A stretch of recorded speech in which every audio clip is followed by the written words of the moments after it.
Kasih karunia dan damai sejahtera dari Allah Bapa kita dan dari anaknya Tuhan Yesus Kristus menyertai kamu sekalian. Amin. Shalom saudara-saudari, sahabatku yang dikasihi Tuhan Allah. Firman Tuhan yang menyapa kita hari ini, hari Rabu tanggal 27 Mei 2026, tertulis di dalam surat 3 Yohanes pasal 1 ayat 11. Mari sahabatku, kita simak dan renungkan firman Tuhan yang menjadi kekuatan dan inspirasi untuk menjalani hari ini. Demikian. Saudaraku yang kekasih, janganlah meniru yang jahat, melainkan yang baik. Barang siapa berbuat baik, ia berasal dari Allah. Tetapi barang siapa berbuat jahat, ia tidak pernah melihat Allah. Unang ihutun naroa anggia, nadengganima. Sia debatado halak na mangulahon nadenggan. Ia siula narwa dang dung diidai debata. Demikian firman Tuhan.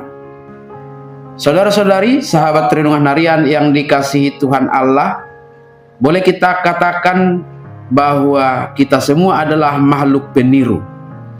Karena memang ketidakpuasan kita atas keadaan dan keingintahuan kita akan semua hal telah membuat kita memiliki sifat meniru. Kita meniru gaya berpakaian, cara berbicara, hingga gaya hidup orang-orang yang sering kita lihat di media sosial atau di lingkungan sekitar kita. Satu hal yang sering terjadi juga dalam keseharian kita adalah meniru karakter.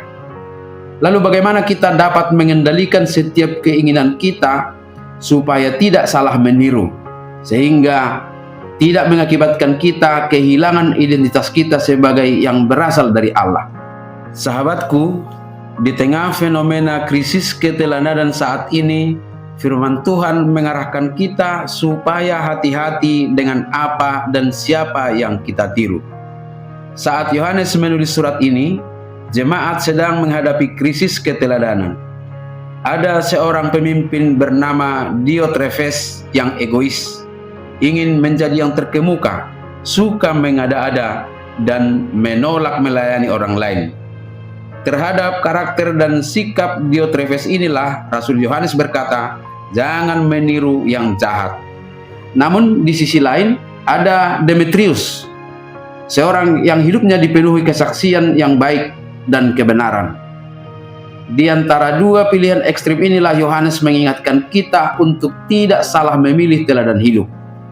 Oleh sebab itu pesan firman Tuhan buat kita hari ini yang pertama, meniru adalah sebuah keputusan aktif. Yohanes berkata, janganlah meniru yang jahat, melainkan tirulah yang baik. Kata meniru di sini adalah keputusan sadar. Berbuat jahat atau menjadi egois seringkali memang terasa lebih mudah dan alami bagi daging kita. Sebaliknya berbuat baik, mengampuni, dan bermurah hati membutuhkan niat yang disengaja. Setiap pagi kita punya pilihan. Yang kedua, pada bagian selanjutnya dari nas hari ini kita diingatkan bahwa kita berasal dari Allah. Identitas kita sebagai anak Allah tercermin dari bagaimana kita menghidupi firman Tuhan itu, melakukannya secara konkret dalam kehidupan kita sehari-hari. Identitas kita sebagai yang berasal dari Allah bukanlah seperti topeng yang menutup keaslian kita, melainkan ciri yang alami dari hubungan yang melekat erat dengan Allah. Jika kita benar-benar menyatu dengan Tuhan Allah, maka hidup kita pasti memancarkan karakter Tuhan Allah itu.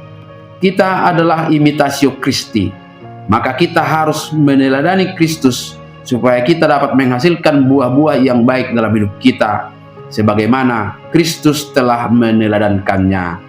Amin. Selamat beraktivitas, Tuhan memberkati.